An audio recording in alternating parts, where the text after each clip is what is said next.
This is literally insane. Just over the weekend, we have not even gone into 2026 yet, and none other than Iran, the US's mortal enemy, has declared that they are at a full-scale war with Western civilization. This comes right after President Donald Trump recalled 30 ambassadors around the world, and what people were saying was some coincidence, just a pivot.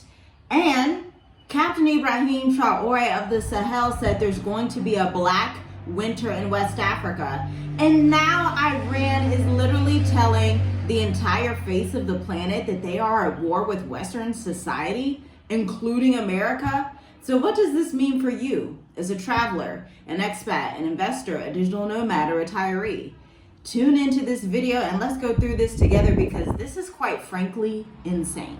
Yeah, guys, look, if it ain't one thing, it's another. 2026, they are giving you a preview of what's going to happen in 2026. So guys, make sure you like the video, leave your comments below, subscribe to the channel if you haven't, and yeah, let's get right into it. Listen, when Iran signals a move toward full-scale war, what does that mean? Does this mean they're sending airstrikes and missiles into the U.S.? Does this mean they just high intentions with Israel and send those missiles to Israel? I'd like to know what that means, but here's the thing. The world does not respond because of the ideology or alliances alone. It responds because modern global systems are tightly coupled. Energy, trade routes, airspace, insurance markets, and currency flows are all super interconnected in ways that make the regional conflict literally impossible to contain. And this is not about whether bombs are going to fall tomorrow. I highly doubt that. But it is about how global systems react immediately when a major energy and transit corridor becomes unstable. So understand, energy is the first global trigger here. Iran sits at the center of one of the most sensitive energy choke points on Earth, none other than the Strait of Hormuz. Roughly 20% of the world's oil supply is centered in that area and passes through each day, according to the U.S. Energy Information Administration. Even the threat of disruption is enough to move markets. Historically, oil prices react within hours to escalation signals involving Iran. During prior tensions in the Gulf region, just think July 2025, crude oil prices jumped 5 to 10% in a single trading session, just a day, on rhetoric alone. And when prices rise, the impact is not local, it's global. It's going to ripple outward through higher fuel costs. Like you're going to the gas station to pump your gas and you're like, oh, it's double, triple, quadruple the price. Airlines will face immediate pressure, which I wonder if that's one of the underlying things behind the 9,000 flights being canceled. Food prices increasing, inflationary pressure returning to economies already struggling to cool the prices, like America, where hyperinflation is taking over. Yeah, it's a lot that you got to consider. How it's war everywhere, put it like that. But when you're talking about all these factors right here, this is deep, because it gets back down. It kind of reminds me of the documentary The Grab, right? Where they was talking about the war is going to be about water and land, because you can't produce without water, you can't produce without land. And what's going on right now with war and trade and energy, you get what I'm saying? It's still an AI race too. It's still people that or the governments and countries that still want to build their AI infrastructure, their factories and stuff like that. So for me, it's like this is going to hit way harder than what people expect, especially when they're talking about war. Like just previously when Donald Trump sent missiles to Nigeria, right? Each of those missiles was millions of dollars. You get what I'm saying? And the U.S. is already in debt, so war costs a lot of money. It costs a lot of money, guys. And fuel, the oil already that they're fighting over, that they're blocking, that they're sanctioning. Look, it's time to really prepare. It's not time to play around. Like we always say, it's really time to prepare. And for us, the best thing that you can do is go somewhere where your cost of living is so much cheaper. If it's available, because our next point is so unfortunate. But if Iran is actually serious about this and they send missiles into Israel or into Europe or into the US, modern air travel, it's going to literally disappear. Like what you're seeing with the snowstorms now, that's just 10% of what will happen when the world is at war. And modern air travel depends on stable corridors. When conflict risk rises around Iran, the Middle East, airlines reroute. This already occurred multiple times in recent years. You're already seeing longer flight times, higher fuel consumption, crew scheduling disruptions, and increased ticket prices. But in previous Middle East escalations, European and Asian carriers reported millions of dollars per week in added costs from rerouting their flights alone. Travel disruptions are rarely limited to one region. Once one region is destabilized, even if it's not literally America or Europe or China, guess what? That's a central area where most people, especially if you're coming from America, fly into that area just to get to Africa. Istanbul, Qatar, obviously Israel. People go through all these different areas, but in World War, those borders and those airlines are going to be shut down, limiting you to the region you are already in. And this is why winter weather plus geopolitical risk is a volatile combination. Systems are already strained. Yeah, systems. That's something that you gotta think about how systems are being tampered with. Like it's a lot that is gonna cause these systems to fall. Like it's really a lot that's going on. Things are spiking up and dropping. Things are literally the system is malfunctioning. Put it like that. The whole world system is malfunctioning. There's a shift that is happening right now. So again, you have to prepare. Go somewhere where your cost of living is so much lower, because a lot of things is going to be increased. I know you guys remember the shutdown when it came to airports. It was maintenance workers not working on flights. It was pilots not flying the plane because they wasn't getting paid.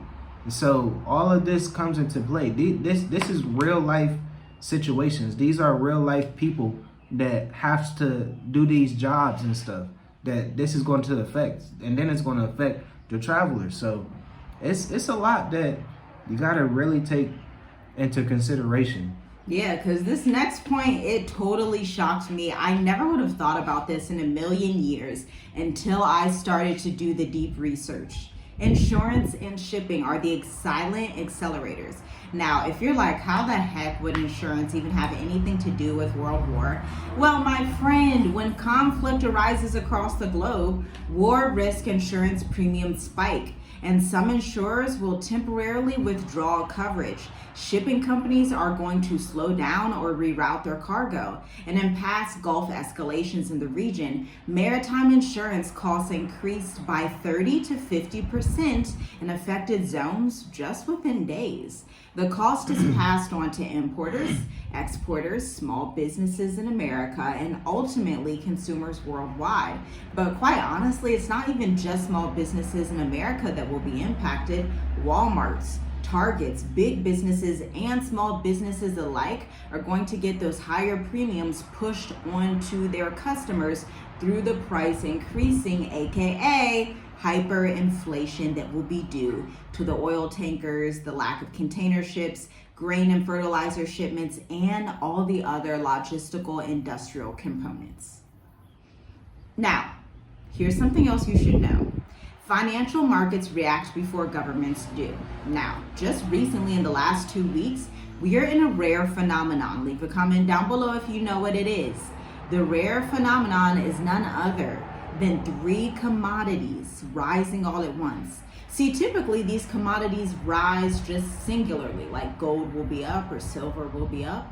or copper will be up. But no, at the end of 2025, gold is at an all-time high, silver is at an all-time high, and copper simultaneously are all at all-time highs, which is great for us commodity investors, but signals the US Treasuries, the US dollar, and eventually the US market are going to go into a plunge. The financial market knows what's going on before the governments even announce it. Yeah, it's very important.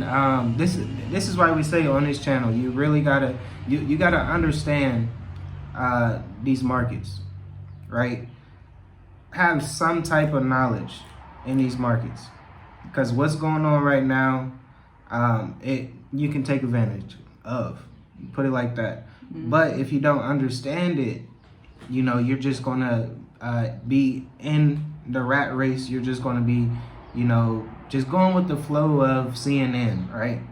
So right. It really gets down to what's happening right now is probably the best thing that can happen to people that knows how to move around the market. Gold's up, silver's up, copper's up. You get what I'm saying? It's a lot of things that's up right now, but you still got to be careful, because when these things happen, something else is going to happen pretty soon. And this is happening when war is being announced too. So you got to take that into consideration. Everything that's happening right now is already written. It's already written. So it is important to know what is going on in this market, because that would kind of give you a telltale what's the future like. Yeah, to be because honest, these alliances are restructuring as well. Now, we've talked about in previous videos how America and Europe do not have the same relations that they used to have. Obviously, China, Taiwan, China, America, Iran and China agree very much, and they are allies.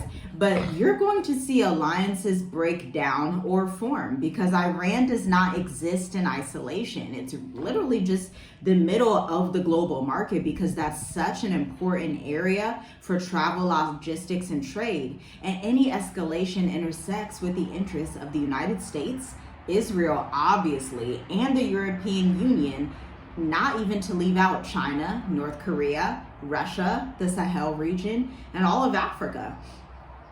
Even countries that usually seek neutrality are going to be affected here, because they import energy priced on global markets, rely on international shipping lanes, and their airlines operate through, of course, shared airspaces.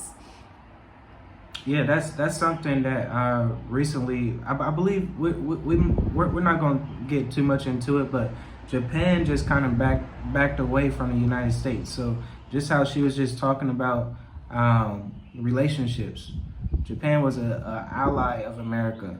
I'm not sure if you guys know about Taiwan and China. This like, it's war everywhere. That's why we said at the beginning, it's war everywhere. That's really starting to ramp up. You really can't keep up. But you gotta really understand who's the big players. Who's the people that hold the nuclear power, right? Yeah. That can, spend billions of dollars on their military equipment and stuff like that, where it's really not going to affect them. So relationships are splitting up. War is pretty much everywhere. It's in West Africa. It's right there in China, Taiwan, China. What else? Taiwan more than China. No, they're starting to come. Or China and Russia is backing each other with Taiwan. What else? The U.S. and Venezuela, the Russian and Ukraine. The Europe and the America now, Denmark, in a way. America. So it's Greenland. Just it's a lot that's happening right now. So like we always say, you gotta intake what's really important to you. You gotta keep up with the world is where the world is heading. But do not allow this to distract you to what's really important, and that's really surviving and enduring to the end, right? So you have to know that your word, it tells it all. It really tells it all. It tells you what's going to happen. And it's happening right now in real time. Don't get too caught up in this. But it's happening, and it's just going to get worse. We have not seen the worst yet. It's just going to get worse. So you got to learn how to move around. You got to learn how to adjust. That's the biggest thing. You got to learn how to adjust and keep moving.